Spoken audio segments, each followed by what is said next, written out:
Dear students, welcome to Dr. Mukesh Vashishtha commerce classes channel. आज हम करने जा रहे हैं रूल्स ऑफ जर्नल एंट्रीज, जिसमें खातों के 3 प्रकार बताए गए हैं, जिनके ऊपर सारी जर्नल एंट्रीज आधारित हैं, बेस्ड हैं। पहला हमारा रूल है पर्सनल अकाउंट्स का, व्यक्तिगत खाते। ये रूल है debit the receiver, credit the giver. व्यक्तिगत खातों में किसी व्यक्ति, बैंक, फर्म, संस्था आदि के खाते आते हैं। यदि कोई भी बैंक, व्यक्ति, फर्म, संस्था अगर कोई चीज रिसीव करती है, उसको हम डेबिट करेंगे। अगर उनमें से कोई भी व्यक्ति, वस्तु, बैंक, संस्था आदि कोई चीज व्यापार को देता है, व्यवसाय को देता है, उसे हम क्रेडिट करेंगे। दूसरा हमारा खाता है रियल अकाउंट्स का, वास्तविक खातों का। इसमें 3 खाते आते हैं ओनली: धन, माल और संपत्ति। यदि व्यवसाय से धन, माल और संपत्ति जाते हैं तो उन्हें हम क्रेडिट करेंगे, और इन तीनों में से कोई, अर्थात धन, माल, संपत्ति व्यवसाय के अंदर आते हैं, उनको हम डेबिट करेंगे। यानी हमारा रूल क्या कहता है? Debit what comes in and credit what goes out. तीसरा हमारा जो खाता है वो है नॉमिनल अकाउंट्स का। इसमें क्या है? सभी खर्चों को और हानियों को हम डेबिट करते हैं, और सभी इनकम्स एंड गेन्स को हम क्रेडिट करते हैं। यानी व्यवसाय में कोई भी खर्चा होगा, हानि होगी, उसको हम डेबिट में लिखेंगे। यदि कोई इनकम होती है या कोई लाभ होता है, उसको हम क्रेडिट में लिखते हैं। अब हम क्या करते हैं? इन तीनों खातों के ऊपर जो बेस्ड जर्नल एंट्रीज हैं, हम प्रत्येक ट्रांजैक्शंस के साथ साथ इनको हम समझाते चले। पहला हमारा जो न्यूमेरिकल प्रॉब्लम है, पहली है cash received from Ram ₹15,000। Ram से 15,000 रुपये नकद प्राप्त किए। तो हमें जब भी जर्नल एंट्री बनानी हो तो सबसे पहले हम उस ट्रांजैक्शंस में 2 या 2 से अधिक खातों की पहचान करेंगे। यानी उस ट्रांजैक्शंस में कौन कौन से खाते प्रभावित हो रहे हैं। इसमें खाता कौन सा प्रभावित हो रहा है? एक तो कैश का और एक राम का, क्योंकि राम से हमें प्राप्त हुए हैं। तो सबसे पहले कैश देखना पड़ेगा। कैश कौन सा खाते से संबंधित है? कैश है रियल अकाउंट से संबंधित, और इसमें हमें रियल अकाउंट का नियम है वो अपनाना पड़ेगा। तो रियल अकाउंट का नियम क्या है? Debit what comes in. तो कैश कम्स इन है, तो इसको हम क्या करेंगे? कैश को हम डेबिट करेंगे। Cash account debit 15,000। दूसरा क्या है? राम अकाउंट प्रभावित हो रहा है। राम किससे संबंधित है? राम है पर्सनल अकाउंट से संबंधित, तो यहाँ पर्सनल अकाउंट का नियम लागू होगा। पर्सनल का क्या नियम है? Debit the receiver, credit the giver. अब देखो इसमें राम रिसीवर है या गिवर है, क्योंकि राम ने हमें पैसे दिए हैं, तो राम गिवर हो गया। राम गिवर है तो राम को हम इस नियम के आधार पर राम को हम क्रेडिट करेंगे 15,000 से। दूसरा ट्रांजैक्शन है ₹10,000 पेड टू हरि। हरि को 10,000 रुपये नकद दिए।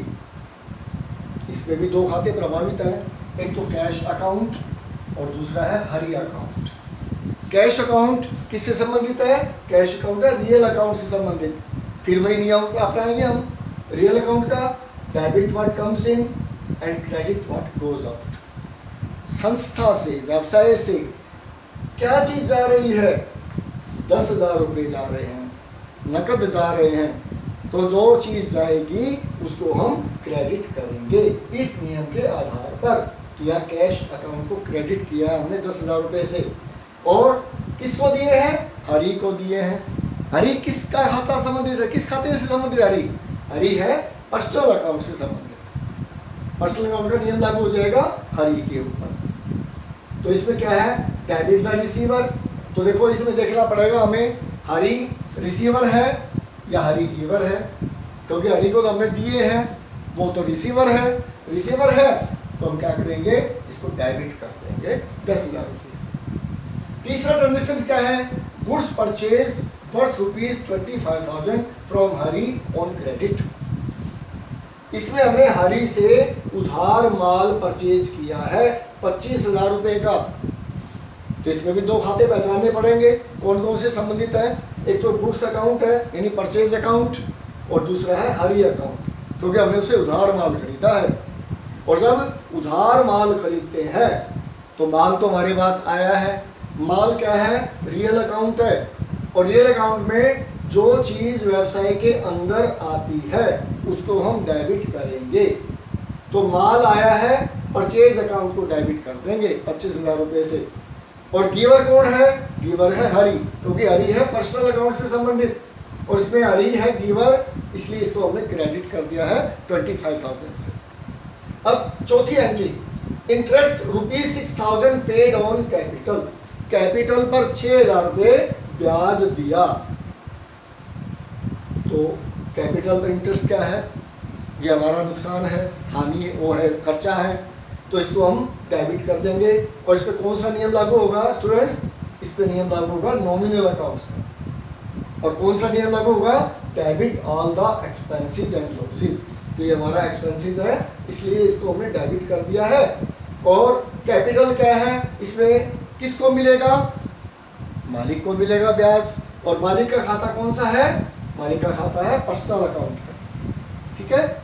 तो व्यवसाय इसमें कैपिटल अकाउंट पे, इसमें कैपिटल अकाउंट में वृद्धि हो जाएगी, उसमें हम क्रेडिट करेंगे, उसको फायदा मिलेगा। तो मालिक का खाता है, मालिक का खाता क्रेडिट हो जाएगा। फिर है सैलरी पेड ₹22,500। सैलरी क्या है, खर्चा है, वही नियम लागू हो जाएगा नॉमिनल अकाउंट्स का, debit all the expenses and losses. यहाँ सैलरी को डेबिट करेंगे और हमारा कैश क्या है, कैश है रियल अकाउंट से संबंधित। तो रियल अकाउंट का नियम क्या है, कम्स इन है तो डेबिट करो, गोज आउट है तो क्रेडिट करो। यहाँ गोज आउट हमारा कैश, तो कैश को हमने क्रेडिट कर दिया।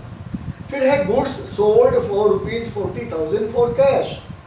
हमने माल बेचा है 40,000 रुपये का। इसमें दो खाते कौन कौन से प्रभावित हो रहे हैं, एक तो सेल्स अकाउंट और दूसरा है कैश अकाउंट। तो दोनों ही रियल अकाउंट से संबंधित है। एक तो इसमें आ रहा है और एक जा रहा है।